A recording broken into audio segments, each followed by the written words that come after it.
नमस्कार साथियों।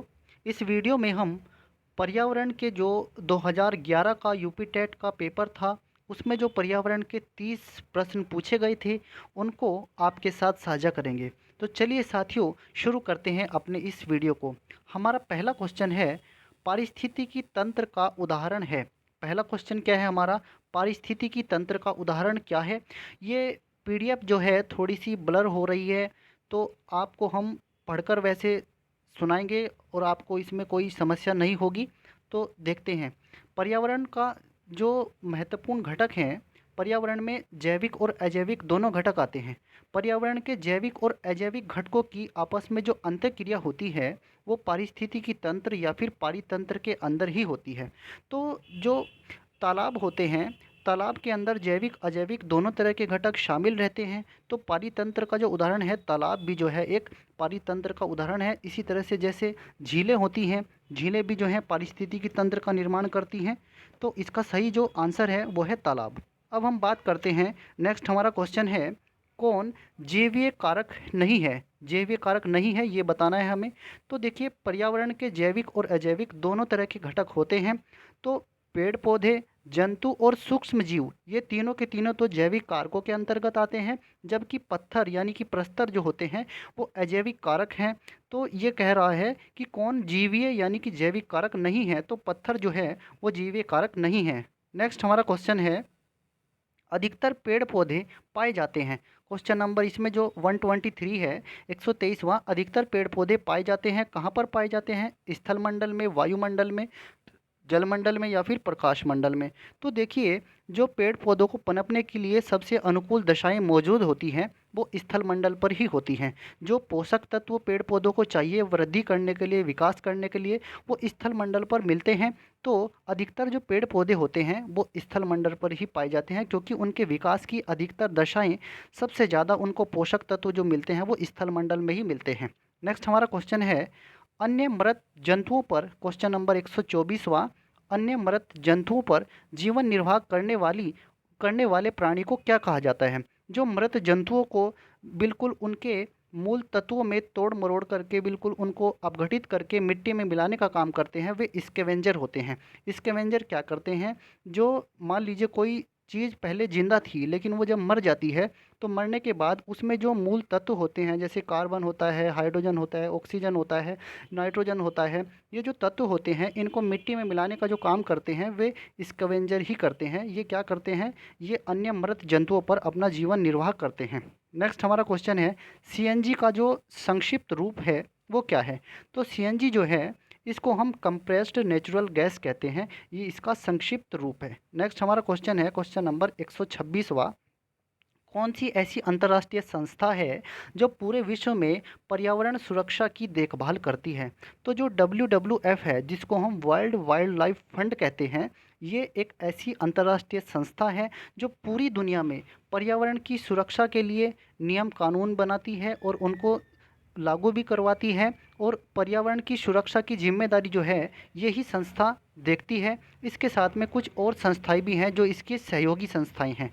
नेक्स्ट हमारा क्वेश्चन है, क्वेश्चन नंबर 127वां, हमें इसमें बताना है कि कीटनाशियों के अत्यधिक इस्तेमाल से क्या होगा? अत्यधिक इस्तेमाल से क्या होगा? वायु प्रदूषण, जल प्रदूषण, ध्वनि प्रदूषण या इनमें से सभी?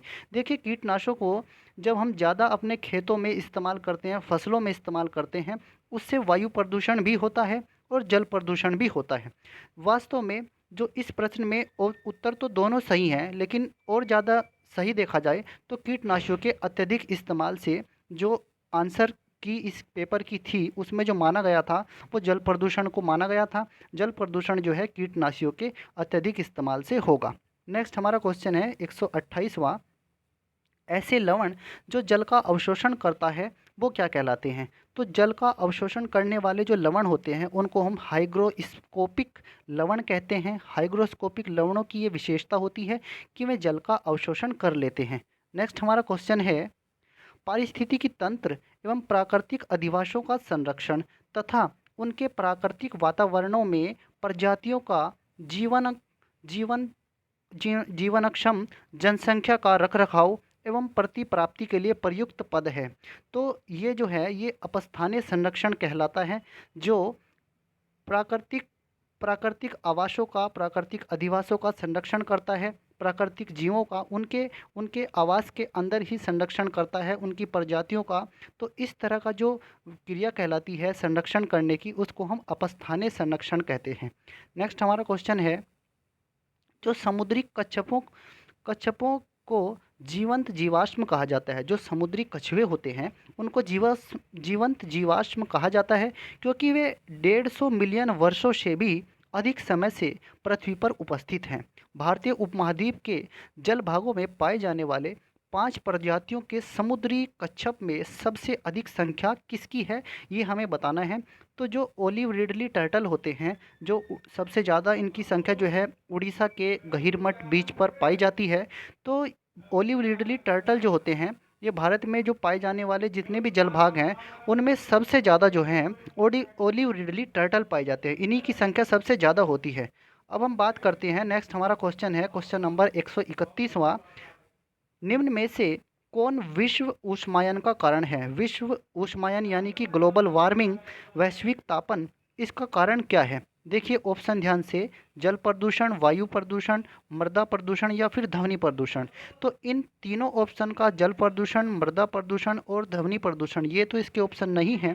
वायु प्रदूषण एक ऐसा कारक है जिसके वजह से भूमंडलीय तापन या फिर वैश्विक तापन बढ़ता है, और ये विश्व का तापमान, वैश्विक तापन या फिर विश्व ऊष्मायन का सबसे मेन रीज़न यही है, वायु प्रदूषण। और जो हमारी फैक्ट्रियाँ होती हैं, जो गाड़ियाँ होती हैं, इनसे निकलने वाली धुआं होता है, इनमें जहरीली गैसें होती हैं। और जैसे जैसे मानव की जनसंख्या वृद्धि हो रही है, इससे भी प्रदूषण बढ़ रहा है। तो कहीं ना कहीं जो है मानव का जो प्रकृति के साथ छेड़छाड़ है, ये सभी कारक जो हैं वैश्विक तापन को जन्म देते हैं। तो वायु प्रदूषण जो है वैश्विक तापन का सबसे प्रमुख कारण है। बात करते हैं अपने अगले क्वेश्चन की, क्वेश्चन नंबर 132। महासागर पृथ्वी पृष्ठ के अधिकांश जगह आवृत किए हैं, जो लगभग है। तो जो महासागर हैं, हमारी जो पृथ्वी है उसके 3/4 भाग पर महासागरों का विस्तार है, और लगभग 1/4 भाग ही बचता है जिस पर स्थल मंडल पाया जाता है। तो इसका सही आंसर है 3/4। नेक्स्ट बात करते हैं, स्टेलेक्टाइट और स्टेलेग्माइट, इनके निक्षेपण में किसका निक्षेपण होता है? स्टेलेक्टाइट और स्टेलेग्माइट में निक्षेपण होता है। तो जो कैल्शियम कार्बोनेट होता है, कैल्शियम कार्बोनेट का निक्षेपण इस क्रिया में होता है। ये एक तरह की रासायनिक क्रिया होती है जिसमें कैल्शियम कार्बोनेट का निक्षेपण होता है। बात करते हैं अपने अगले क्वेश्चन की, क्वेश्चन नंबर 134। निम्न में से कौन वायु प्रदूषण का एक उदाहरण है? तो वायु प्रदूषण का कौन उदाहरण है?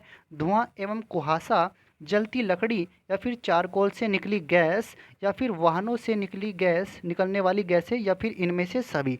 तो वायु प्रदूषण जो है इन सभी की वजह से होता है। तो इसका आंसर जो है वो है डी। बात करते हैं अगले क्वेश्चन की, क्वेश्चन नंबर 135। भारत तथा दूसरे देशों में प्रदूषण को रोकने के लिए बनाए गए नियम खाली जगह है फिर का प्रयोग रोकता है। तो किसका प्रयोग जो है, ये भारत और दूसरे देशों में जो प्रदूषण को रोकने के लिए नियम बनाए गए हैं वो किसके प्रयोग पर बैन लगाते हैं? तो ये प्लास्टिक के थैले पर बैन लगाते हैं, प्लास्टिक के थैलों के प्रयोग को रोकते हैं, क्योंकि प्लास्टिक जो है ये प्रदूषण को बढ़ावा देती है, और प्लास्टिक जो है जल्दी से गल नहीं पाती है, ये डैमेज नहीं हो पाती, डिकम्पोज नहीं हो पाती है प्लास्टिक, ये कई सौ सालों तक ऐसे ही पड़ी रहती है। तो इसकी वजह से प्रदूषण को जो है बहुत बढ़ावा मिलता है। और प्लास्टिक में भी जो सिंगल यूज प्लास्टिक है वो पर्यावरण के लिए सबसे ज़्यादा हानिकारक है, सबसे ज़्यादा खतरनाक है। तो इसलिए प्लास्टिक के थैलों पर जो है सरकार समय समय पर रोक भी लगाने की कोशिश करती है, लेकिन ये जो है निर्णय ज़्यादा सफल नहीं हो पाते हैं, फिर से चलन हो जाता है प्लास्टिक के थैलों का। लेकिन जो है प्लास्टिक के जो थैले हैं ये पर्यावरण में प्रदूषण को बढ़ाने के लिए जो है ये बहुत ज़्यादा जिम्मेदार है। तो इनके रोकने के लिए सरकार जो है इनका प्रयोग जो है उसको रोकती है, प्लास्टिक के थैलों का। अब हम बात करते हैं, नेक्स्ट क्वेश्चन है क्वेश्चन नंबर 136। विश्व ऊष्मायन के लिए निम्न में से कौन एक कारक है? तो देखिए, वाहनों से निकलने वाली गैसें, भट्टियों से निकली गर्म हवा, पेड़ पौधों से निकली गैसें, या फिर रसोई गैस। देखिए जो वाहनों से निकलने वाली गैसें होती हैं, इनमें बहुत सारी जहरीली गैसें होती हैं और ये वैश्विक तापन के लिए, ग्लोबल वार्मिंग के लिए बहुत ज़्यादा जिम्मेदार होती हैं। और ज़्यादातर तो जो है सबसे जो खतरनाक है ग्लोबल वार्मिंग के लिए, वो कार्बन डाइऑक्साइड है, जो सबसे ज़्यादा जिम्मेदार है ग्लोबल वार्मिंग के लिए। और इसी की वजह से जो है ध्रुवों पर जमी हुई जो बर्फ़ है वो पिघल रही है, और उसके पिघलने से समुद्रों का जो जल स्तर है वो बढ़ रहा है। और समुद्रों का जल स्तर बढ़ जाने से कई देशों के ऐसे द्वीप हैं जो अब डूबने की कगार पर आ गए हैं। तो वाहनों से निकलने वाली गैसें भी जो हैं ये वैश्विक ऊष्मायन के लिए जिम्मेदार हैं। बात करते हैं अपने 137वें प्रश्न की। 137वां प्रश्न है, धातुमय प्रस्तर किसे कहा जाता है? तो जो धातुमय प्रस्तर होता है वो क्या कहलाता है? बिटुमिन, बॉक्साइट या फिर मेटालाइड या फिर अयस्क? तो जो धातुमय प्रस्तर होते हैं उनको हम अयस्क कहते हैं, ये आपको याद रखना है। बात करते हैं नेक्स्ट क्वेश्चन की। पेड़ पौधे प्रदूषण को घटाते हैं क्योंकि वे अवशोषण करते हैं। देखिए, अगर हमें प्रदूषण को कम करना है तो हमें ज़्यादा से ज़्यादा संख्या में पेड़ पौधों को लगाना होगा। तो पेड़ पौधे जो हैं इसलिए प्रदूषण को घटा देते हैं क्योंकि वे कार्बन डाइऑक्साइड को अपने अंदर अवशोषित कर लेते हैं। बात करते हैं नेक्स्ट क्वेश्चन की। क्वेश्चन नंबर 139वां, भूकंप मापा जाता है। तो भूकंप को हम रिक्टर पैमाने पर या फिर रिक्टर स्केल पर मापते हैं। नेक्स्ट हमारा क्वेश्चन है 140वां, महासागरों में जल स्तर वृद्धि का कारण क्या है? तो देखिए, जैसे जैसे ग्लोबल वार्मिंग बढ़ रहा है, वैश्विक तापन बढ़ रहा है, तो इसकी वजह से क्या हो रहा है, ध्रुवों के जो जमी हुई बर्फ़ है, ध्रुवीय प्रदेशों में जो जमी हुई बर्फ़ है वो पिघल रही है, और उसके पिघलने से जो है महासागरों में वो पानी पिघल कर पहुँच रहा है। और इससे क्या हो रहा है, महासागरों का जो वाटर लेवल है उसमें वृद्धि हो रही है। तो ये जो है ध्रुवीय प्रदेश में बर्फ़ का पिघलना महासागरों के जल स्तर में वृद्धि का एक सबसे प्रमुख कारण है। बात करते हैं क्वेश्चन नंबर 141 की। हवा में उपस्थित ऑक्सीजन का प्रतिशत लगभग कितना है? तो हवा में जो ऑक्सीजन की प्रतिशतता है वो लगभग 21% है, और उसमें 78% तो जो है नाइट्रोजन की उपस्थिति है। हवा में 78% नाइट्रोजन पाया जाता है और 21% ऑक्सीजन है, और बाकी बचा जो 1% है उसमें सभी अन्य गैसें आती हैं, जैसे कार्बन डाइऑक्साइड वगैरह। ये सब जो है 1% में सिमट जाती हैं। सबसे ज़्यादा मात्रा में नाइट्रोजन पाया जाता है 78%, और 21% जो है उसमें, लगभग 21% उसमें ऑक्सीजन की उपस्थिति है हवा में। बात करते हैं अपने अगले क्वेश्चन की। परम तापक्रम पैमाना कौन सा है? तो जो परम तापक्रम पैमाना है वो हमारा केल्विन पैमाना कहलाता है। केल्विन पैमाने को परम तापक्रम पैमाना कहते हैं। नेक्स्ट क्वेश्चन है, प्रकाश संश्लेषण संपादित होता है। तो प्रकाश संश्लेषण किसमें संपादित होता है? सभी पौधों द्वारा, सभी हरे पौधों द्वारा, सभी जंतुओं एवं पौधों द्वारा, या फिर वायरसों द्वारा। तो जो प्रकाश संश्लेषण की क्रिया है जिसमें पौधे अपना भोजन का निर्माण करते हैं, उसमें पौधे का हरा भाग सबसे ज़रूरी होता है। पौधे का हरा भाग होता है, कार्बन डाइऑक्साइड की उपस्थिति होती है, सूर्य का प्रकाश चाहिए और जल चाहिए। इनकी उपस्थिति में जो है पौधे का जो हरा भाग होता है, जहाँ पर क्लोरोफिल उपस्थित होता है, वहाँ पर प्रकाश संश्लेषण की क्रिया संपन्न होती है। तो ये जो है सभी हरे पौधों द्वारा प्रकाश संश्लेषण की क्रिया संपन्न की जाती है। इसका आंसर जो है वो है सी। बात करते हैं अपने नेक्स्ट क्वेश्चन की। क्वेश्चन नंबर 144 क्या है हमारा? क्वेश्चन 144, ध्वनि या ध्वनि प्रदूषण किस में मापा जाता है? तो ध्वनि या ध्वनि प्रदूषण को हम डेसिबल में मापते हैं। डेसिबल इसकी इकाई है ध्वनि प्रदूषण को मापने की। इसका जो सही आंसर है वो है ऑप्शन सी। बात करते हैं नेक्स्ट क्वेश्चन की, 145वें की।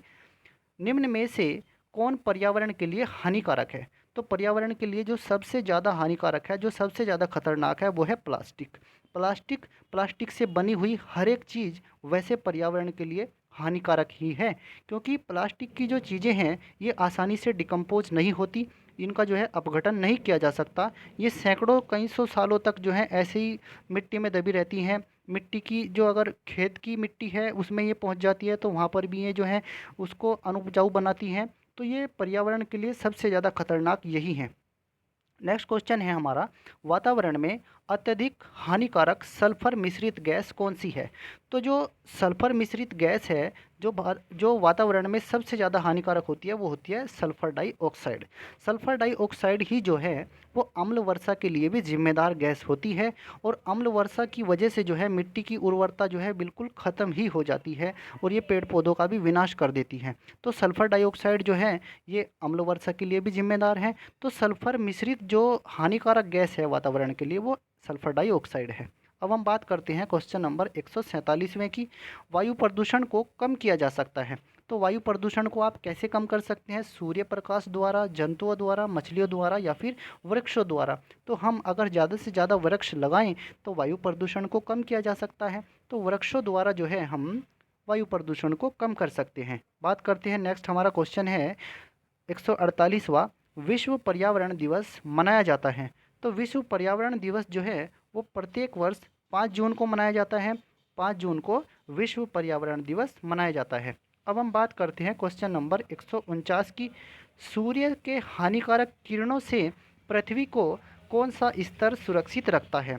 तो जो हमारा ओजोन मंडल है, ओजोन स्तर है, ये सूर्य से आने वाली पराबैंगनी किरणों को अपने अंदर रोक लेता है, उनको अवशोषित कर लेता है, उनको धरती पर नहीं पहुंचने देता है।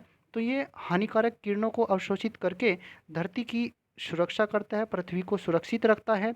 और जो ओजोन परत की मोटाई होती है उसको हम डॉब्सन इकाई में नापते हैं। किस में नापते हैं? डॉब्सन यूनिट में।